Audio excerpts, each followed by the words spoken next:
ยพ่ออย่างน้อบาทนะใช่พ่อได้ก็เดี๋ยวนี้มันบูเห็นอยู่แล้วเลยฮะแล้วเขาจะเอาอยู่วางนี่แล้วเขาจะเอาเขี้ยวไปนี้นี่เขี้ยวไปนี่เลยเขาไปตั้งให้เราอยู่พุ่นเลย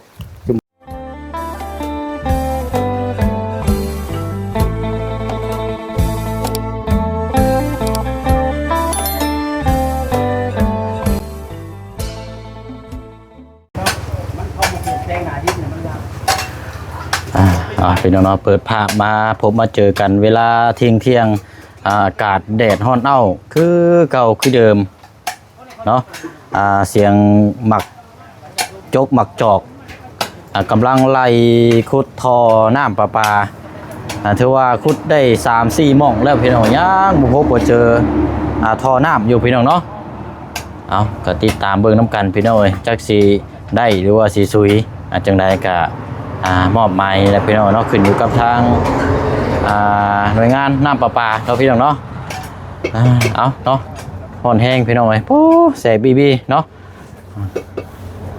กับทักทายสบายดีและสวัสดีพ่อแม่พี่น้องเบิดสุขูสุคนนะพี่น้องเด้อเนาะพบเจอกันอีกคือเก่าคือเดิมพี่น้องเนาะเป็นเวลาเที่ยงเนาะตอนนี้ก็อยู่เคสของทางน้องหลอกแค่แต่ว่าทางน้องหลอกแค่นี่น่าจะยังบ่ทันได้มาแต่เวียกเฮ็ดสมโนครัว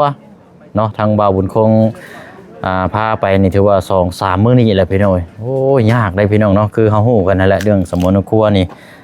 เบิดอย่างนึงก็ยังยากนึงเนาะเพื่อสิไล่ไปเฮ็ดแล้วก็รออีกหลายบาทนี่รอเป็นเดือนพุ่นบ่จักพี่น้องเพื่อสิได้เป็นเล่มเป็นหัวออกมาอีกเนาะพี่น้องเนาะเอาก็จังว่ากันเนาะพี่น้องเนาะมาติดตามเรื่องน้ำประปาก่อนได้ดีว่าบ่ได้จังได๋ก็ไปเบิ่งไปชมน้ำกันเนาะพี่น้องเนาะอันนี้ก็ทางพอใจดีเนาะอยู่ทางต่างประเทศเนาะพี่น้องเนาะเพิ่นก็อยากสดซอยเพื่อมีน้ำใช้เพื่อความสะดวกสบายเนาะสำหรับทางน้องเราแค่แล้วก็ทางแม่เดี๋ยวว่าอยู่น้ำกัน2แม่ลูกที่เฮาติดตามเคสนี้แหละพี่น้องเนาะทางพ่อเพิ่นก็ซอยเรื่องน้ำประปาพี่น้องแล้วก็ซอยทางเฮ็ดสมุนครัวนำเนาะอะไรพี่น้องเนาะเดี๋ยวเบิ่งชมน้ำกันกำลังขุดกำลังต่ำอยู่เนาะ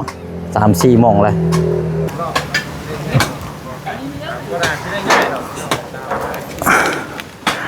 อันนี้จุดแรกนี่ตัวที่แรกนี่ว่าอยากให้ก๊อกมันตั้งอยู่นี้พี่น้องแต่ว่าเอาขุดทอเนาะมันบ่เห็นพี่น้องอันนี้ก็ไล่ขุดมุมนึงแล้วนี่ยังบ่พบเจออยู่โอ้ยเนาะยายนี่เห็นอย่างเด้กินนี่โอ้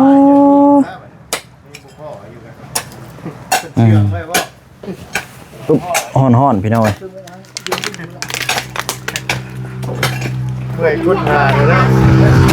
นี่ได้เนาะยังบ่พ่อบ่ายได้จักจุดแล้วขุดนี่3 จุดเลยป่าจะพาไปเป็นอันนี้เนาะ3 ฮอดขุดขวยตูนนี่มันดง3 ม้อยเลยอันนี้ก็เนาะบ่เห็นมันเปลี่ยนแปลงนาดินคือว่าแล้วอันแสดงว่านี่ปั๊บนาดินไหมนี่เนาะแล้วพวกเขาจมคลองเลยครับเอาดินขึ้นมาถมเลยเนาะมันสูงก็เลยอันว่าบ่เห็นเนาะพ่อเนาะเอาห่มก่อนตอนที่แรกคิดว่าโอ้ยยันบ่ทันแล้วนี่ว่ะเบิ่งออกไปมาเนี่ยมันบ่ง่ายแล้วเนาะพ่อเนาะเห็นทอเลยก็สบายมันจักอยู่มุมใดเจใดบัดนี้เนาะเอาก็มีแต่แน่มาใส่ซื่อคาดคะนี้นะยังบ่พออยู่เนาะดีเด้อพี่น้องเด้อ3 หม่องแล้วบ่เสียงสิได้อีบ่สนามเราบัดนี้เนาะได้อยู่แล้วทางได้แต่บ่ฮู้ว่าจักโมงเอาแล้วทางเบิ่งแล้วคันบ่ได้ก็มื้ออื่นก็สืบต่อเนาะพ่อเนาะเนี่ยนั่นมันเห็นได้ซะเนาะคันว่าบ่ได้ก็บ่จังว่าบ่ได้เนาะมันได้แหละต้องว่าได้เด้เนาะมันก็อยู่ในนี่แหละมันนำไปนำมามันอยู่ในช่วงนี้เนาะอย่าว่ากล้วยนี่บ่จักบ่บ่ได้แท้หาไม่โคมาขุดโอ้เอาเบิ่งเนาะไปอยู่ น้ำกันหลายคนอยู่ค่อยคุดไปอากาศกันบดเนี่ยจังน้อยมีอยู่ช่วงใดเนาะ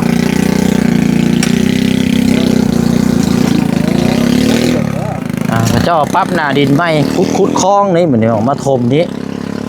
ดินมันก็ได้ลายแล้วก็ทำให้มันหายากรุด2-3หม่องแหละจะใช้เดินทางหรือบ่ได้เข้าไปพักไปละจังว่ากันโดย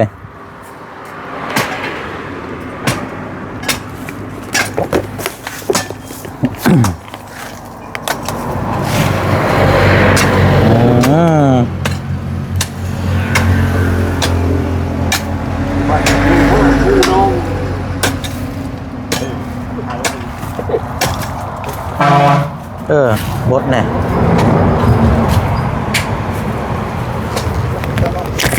โอ้นี่ก็ขุดบักเลิกเนาะยังบ่เห็นอยู่อันนั้นเป็นเอาไง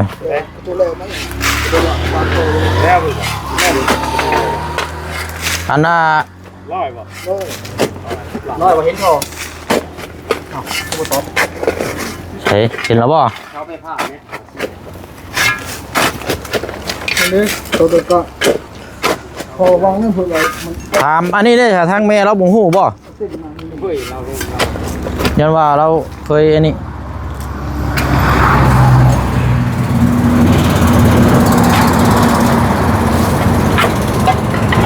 ลองวัดลอง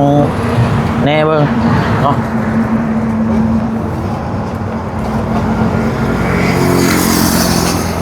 โอ้ยเนาะเบิ่งก่อนซะเนาะทางอันอยู่นี่เนี่ยแล้วเลยอยู่แถวนี้เนาะรถได้มาที่ก่อนคือรถน้ำมันรถได้บ่ฮ้อนบาดนี่พี่น้อง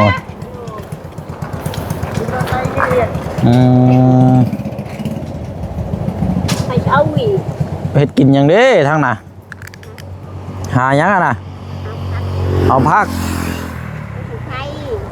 ผู้ชังไข่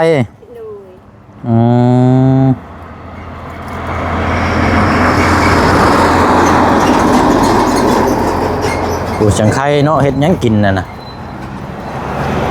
เฮ็ดกินหยังแม่ให้พ่อลูกตาไปชุดลูกหมูชุดกระดูกหมูอ้อมกระดูกหมูบ่ให้ลูกมาแต่บ้านเป็นไผมาแต่ไสลูกแม่มาแต่บ้านมังเบ่ง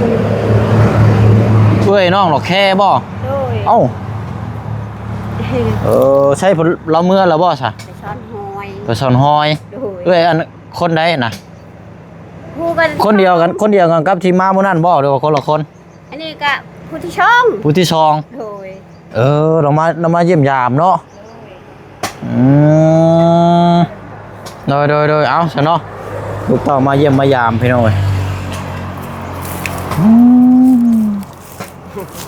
ยังมาอยู่บ่หรอกแค่ตายเนาะคือว่าบ่าวอุ่นคงคือว่ามารอบนึงแล้ววะกลับเข้ามาเฮือนแล้วกลับไปอีกบ่กลับมาคือชิโปนมาฮอดเฮือนแล้วฮอดคากุมฮอดกลุ่มนี่บ่ฮอดกลุ่มแล้วจังขึ้นไปพุ่นอีกเพราะว่าเอาเอกสารมาเซ็นอยู่กลุ่มได้เนาะเซ็นอยู่กลุ่มเลยจังขึ้นไปพุ่นโอ้ยยันบ่แรงพอแล้วซะเนาะ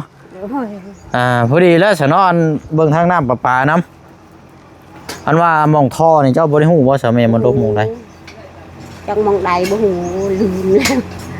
จำบ่ได้แล้วเนาะยันเพลงแอลเขาคุมเขาพังเพลงแอล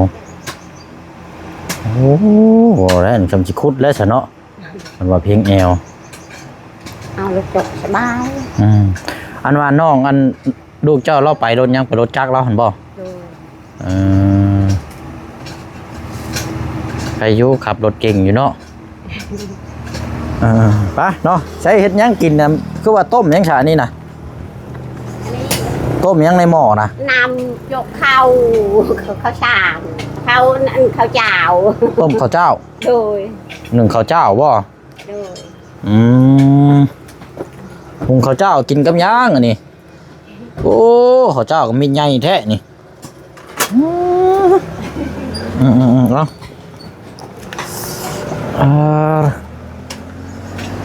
คือสีลมๆแน่บัดนี้เนาะสีลมๆเย็นๆแน่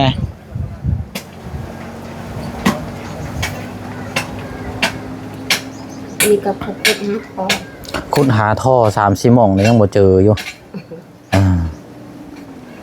จะสิอยู่ช่วงไหนแล้วนี่ แอบยังหู โอ้ยแล้วรู้แล้ว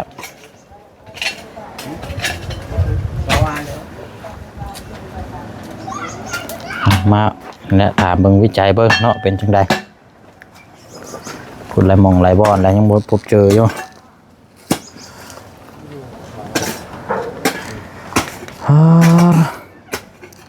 หอนแห้งแล้วเราบ่เฮือนได้ฮะจะนอนมาย้ายมานอนหันบ่เดี๋ยวนี้นะเอาขึ้นหลังเก่าเลยซะ เยอะ ไม่ยังล่ะ ไข่กล้วย โอ้เงินขายกล้วย ไป40อันจะให้ใช้ที่2หินจ้อยจะหิน20,000ได้20,000จุด30 40นี่เอา30 ฮะ 40มันนี่ใจหมดว่าจะนู่นอะไรแล้วยังใจนะมั้งใจเฮาใจแล้วตามันนี่ อะไรเบิ่งพี่น้องจักสีจังใดได้นี่ พ่อ เรียกยังไง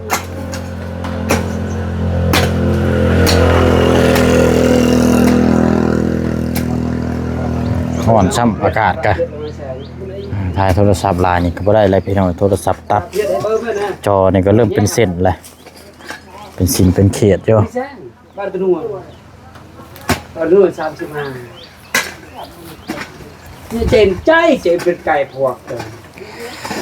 เจนเฮาพี่ละพี่กินข้าวแล้วก็ไอ้ อุปกรณ์นั่นเนาะ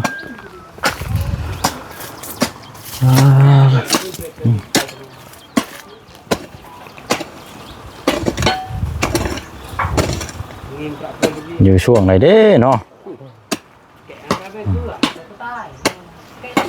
เย็นฉีคันบายูในช่วงนี้ก็แม่นเลิกเติบนะ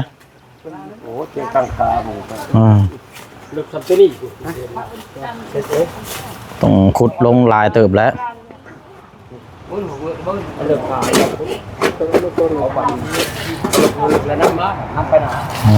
ผมบ่ยากนี่ก็ยากได้พี่น้อยเนาะตัวสีนี่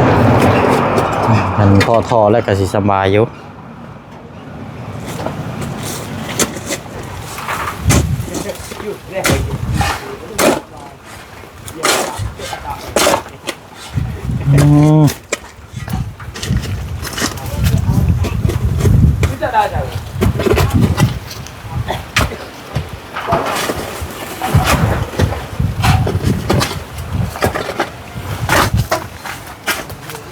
ดีก็ว่ามีโฮม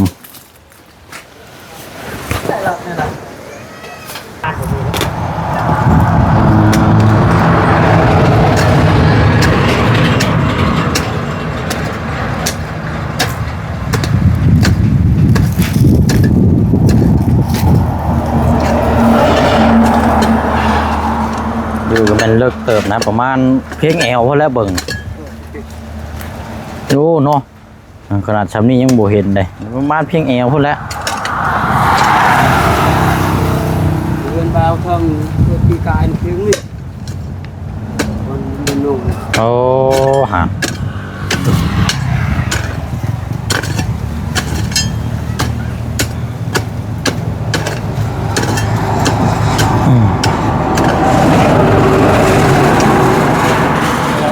เนาะคอยคุดคอยจี้คอยงานแปลนละเห็นแล้วก็จังสิเห็นพี่น้อยมันอยู่ในช่วงหม่องวางท่อนี่ยังบ่เห็นอยู่นี่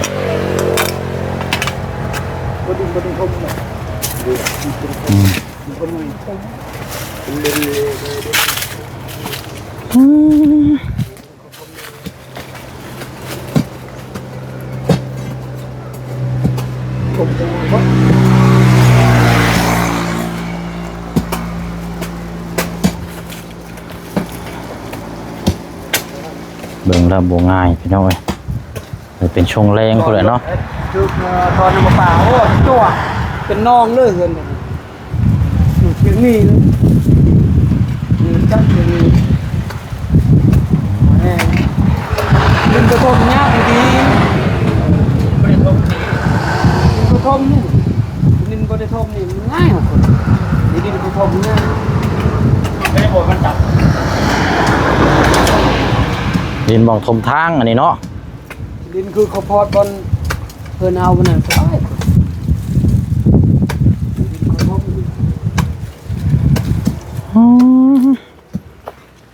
ใช่หันแล้ว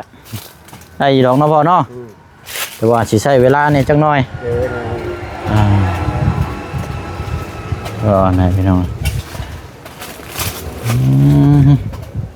ใช้ไอ้เฮือนเจ้าไปมาเบิ่งก่อนเอาเป็นจังไรเจ้าโทรหาเอาเด้อพอเด้อเบอร์นั่นแหละเอาสิไปเวียกต่อกันได้ฉบับนี่คนละจังว่ากันเนาะเบิ่งในช่องสียากอยู่พี่น้องเลยนี่อยู่โอ้ยังบนง่ายมานอนบ่ยังอยู่ยังมาแล้ว โอ้มันยังขาดยังนะขาดสังสีขาดสังกะสีไม่กระจายเอ้าคือว่าสังกะสีคือว่าเจ้าซื้อมาเลยคือว่าเขายังเกาะเบื้องนี้มันใช้กันใหม่เลยแต่ว่าบ่พอเนาะทานจะทานมาเช้านี้เฮ็ดตัวนี้แหละอาจารย์ลาวมาบอกเช้านี้ใช่เราชื่อตะปู50,000โอ้หน่อยก็งามดิเนาะให้ต่อโยนี่ใครแน่นี่เขาเกาะตัวนี้เชียร์เล่นมองหนึ่งเขาเนาะ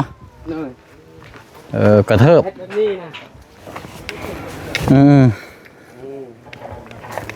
เกาะนี่ฮะ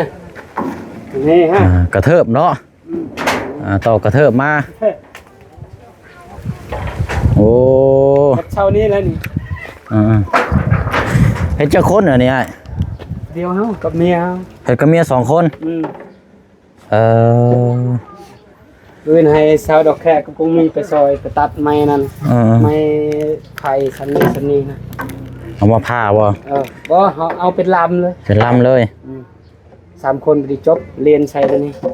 สบายกินข้าวก็นั่นเฮ็ดหุ่นครัวอีกตัวนี้นั่นบ่ได้นอนแล้วบัดนี้บ่นอนแล้วยายแล้ว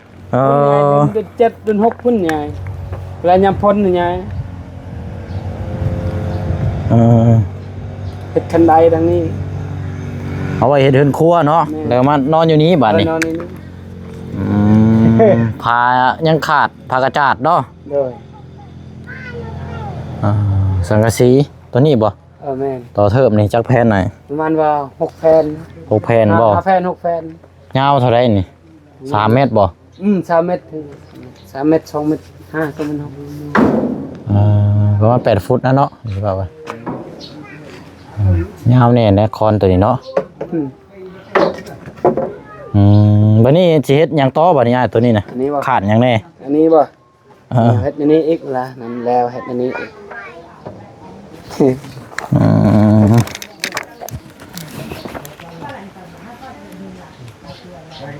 ตู้ตัวนี้ตู้เขาแต่ตอนนึงนี่แหละใส่ตู้เบื้องนั้นอัดเลยปิดเลยเนาะทางขึ้นทางนี้เนาะแม่นแม่นขึ้นทางนี้เลยทางขึ้นทางนี้เลยมันโค้งไปพุ่นนี่อัดเลยยันลูกจบเลย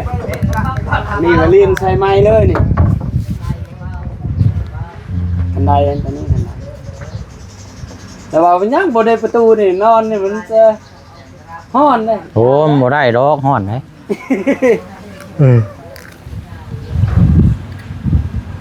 มันจะสีมันตะกี้มันนาเนี่ยนี่ว่ามันบางมันเยอะตัวนึงแต่มันสังกะสีบางมันบ่ได้หรอกเสมอนี่มันอันนี้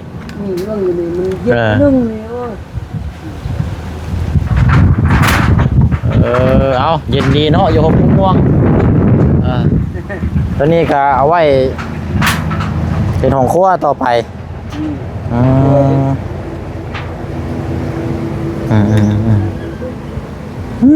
เนาะไปตามนั้นแหละพี่น้องเอ้ยต้องว่ากันไป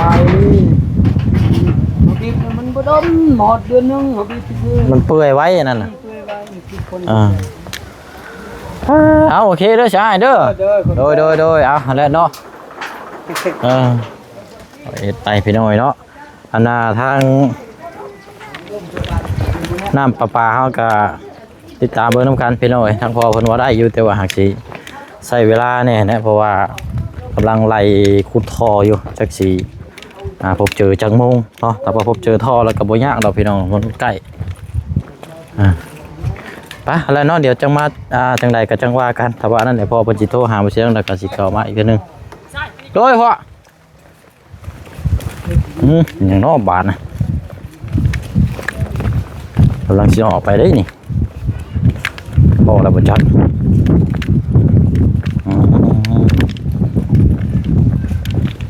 ว่าเราสิพังมาพุ่นบ่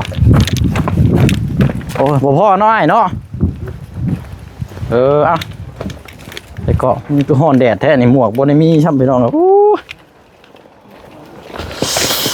ใส่บี